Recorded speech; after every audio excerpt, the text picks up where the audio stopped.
numéro 1. L'écrivain algérien Boualem Sansal s'est présenté jeudi 20 mars devant le tribunal de Dar el Beida à Alger, dans une affaire qui suscite déjà de nombreuses réactions.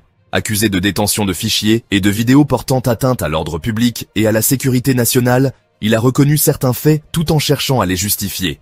L'audience, qui s'est déroulée dans un climat relativement calme, a duré une vingtaine de minutes avant que le parquet ne requiert une peine exemplaire. Dès son entrée dans la salle numéro 2 du tribunal, Boualem Sansal a affiché une attitude sereine. Contrairement aux rumeurs ayant circulé sur son état de santé, il est apparu en bonne condition physique, sans menottes, et a reçu un traitement respectueux de la part des autorités judiciaires et sécuritaires. Son procès, classé parmi les affaires ordinaires relatives à l'ordre public, a suivi une procédure standard, démentant ainsi toute allégation de torture ou de pressions extérieures. Lors de son interrogatoire, le juge a d'abord tenu à vérifier si l'accusé parlait arabe ou le dialecte algérien. Sansal a répondu par la négative, ce qui a suscité un léger flottement dans la salle. Vient ensuite la lecture des chefs d'accusation, atteinte à l'unité nationale, outrage à une institution publique, acte portant préjudice à l'économie nationale et possession de fichiers compromettants. Interrogé sur des documents retrouvés dans ses appareils électroniques, notamment des échanges avec un membre du mouvement terroriste MAC, prônant l'indépendance de la Kabylie, l'écrivain a démenti toute implication, affirmant n'avoir jamais échangé avec ce groupe. Pourtant, le juge a mis en avant un message analysé par les experts, dans lequel Sansal aurait exprimé son soutien à une entité réclamant la séparation de la région kabyle de l'Algérie. Elle est au contraire pour un régime le moyen spectaculaire de faire taire l'esprit critique, d'intimider les Algériens amoureux de la liberté, les Kabyles que Boualem Sansal a défendus, et aussi d'intimider les millions de Franco-Algériens qui doivent, eux aussi, apprendre à se taire. Cette arrestation est aussi un moyen, Monsieur le Premier ministre, de défier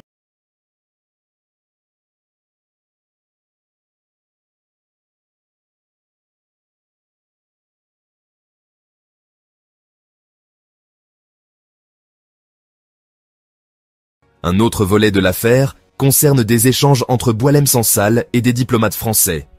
Il a admis avoir été en contact avec 2 ambassadeurs français, mais a minimisé l'importance de ces correspondances, prétendant qu'il s'agissait de discussions amicales. Or, le juge a rappelé que certains de ces échanges comportèrent des critiques virulentes contre l'armée et les institutions algériennes, ce qui, selon l'accusation, pourrait constituer une ingérence étrangère inacceptable. Le procureur a également mis en évidence un passage troublant d'une conversation extraite du téléphone de l'écrivain. Dans ce message, Sansal aurait écrit « Je suis heureux, nous avons le pétrole, et Tchanegria ». Face à cette citation, l'accusé a tenté de se justifier en expliquant qu'il s'agissait d'une discussion informelle sans intention de moquerie ou de provocation.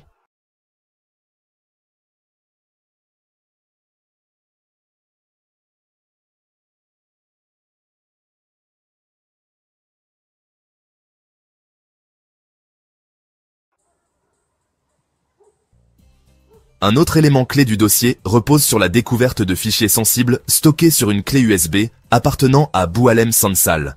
Parmi ces fichiers figurèrent des vidéos et des documents présentés par le procureur comme compromettants pour la sécurité nationale.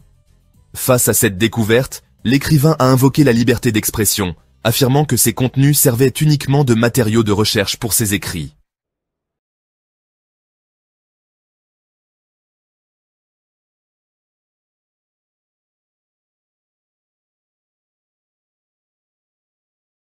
Quel est notre projet de société? On a été colonisé pendant, je ne sais pas combien de siècles, 2 siècles par les Grecs, ensuite 4 siècles par les Romains, 2 siècles par les Byzantins, 1 siècle par les Vandales, 2 siècles par les Arabes, 4 siècles par les Ottomans, et 1 siècle et demi par la France. Miracle, 1962, l'Algérie est indépendante, elle n'a jamais existé avant. C'était un patchwork, une zone de passage, hein. Et voilà.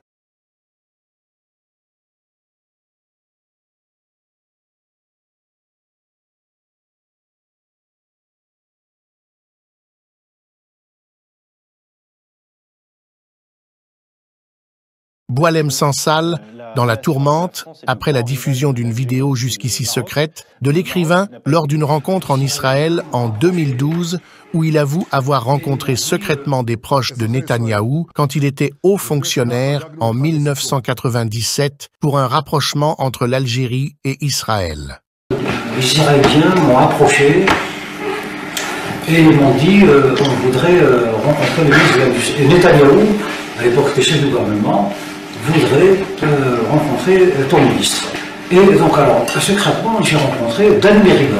Je ne sais pas, c'était le ministre à l'époque des Finances. Donc dans un truc comme ça, on m'amène, mais je n'ai pas dit à mon ministre, évidemment, je savais comme ça de moi-même. Et on a commencé à discuter. La vidéo a provoqué la stupeur et la colère chez de nombreux Algériens sur les réseaux sociaux, alors que l'Algérie est l'un des soutiens majeurs de la cause palestinienne. Boualem Sansal, actuellement en prison, risque de voir sa situation s'aggraver.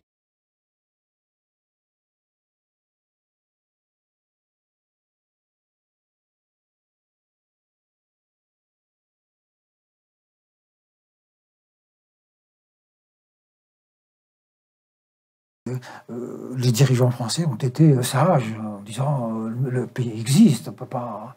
Il a ses institutions, il a depuis toujours. Oui, c'est Lyotet qui. Voilà. Mais alors, tous les problèmes viennent d'une décision prise par le gouvernement français. C'est que quand la France a colonisé l'Algérie, toute la partie ouest de l'Algérie faisait partie du Maroc. Tlemcen, Oran, et même jusqu'à Mascara et tout ça, toute cette région faisait partie du royaume.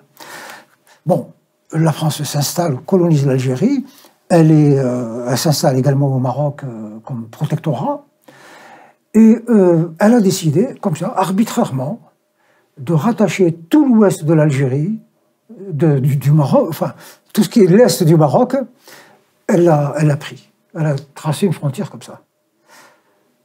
Que pouvait faire le Maroc, l'État et tout ça, ben, il n'a pas le pouvoir.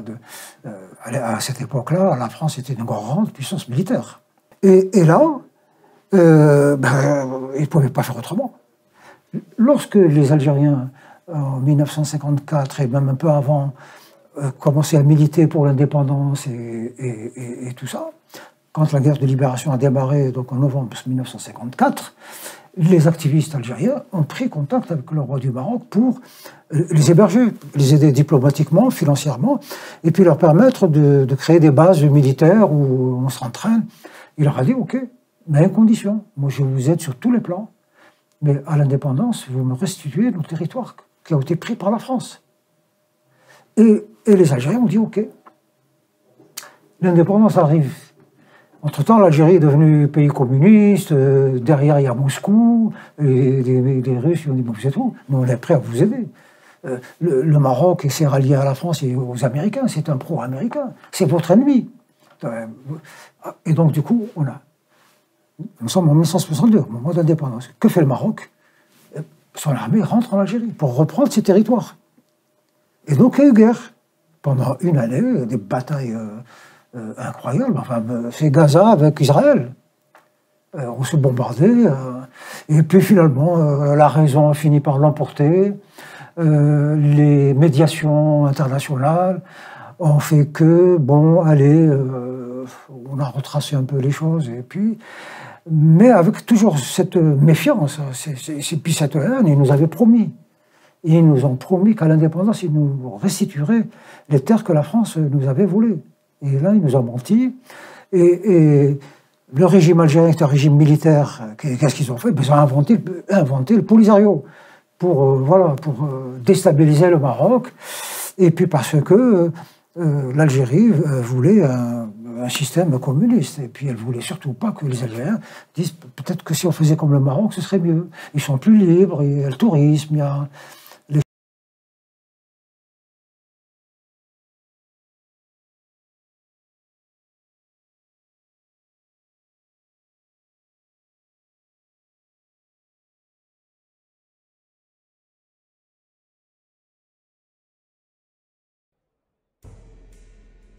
Le parquet a requis une peine de 10 ans de prison ferme, assortie d'une amende d'1 million de dinars algériens. estimant que les actes de l'accusé portaient gravement atteinte à l'unité nationale et à la sécurité du pays. Ce verdict potentiel suscite déjà des réactions, tant en Algérie qu'à l'étranger, où des voix s'élèvent pour défendre l'écrivain au nom de la liberté d'opinion. D'autres, en revanche, estiment que la loi doit s'appliquer à tous sans distinction. Le tribunal rendra son verdict le 27 mars prochain, une date décisive pour Boualem Sansal, qui pourrait voir son destin judiciaire scellé selon la décision des juges. Entre liberté d'expression et préservation de l'unité nationale, ce procès met en lumière des débats profonds qui agitent la société algérienne et ses relations avec l'extérieur.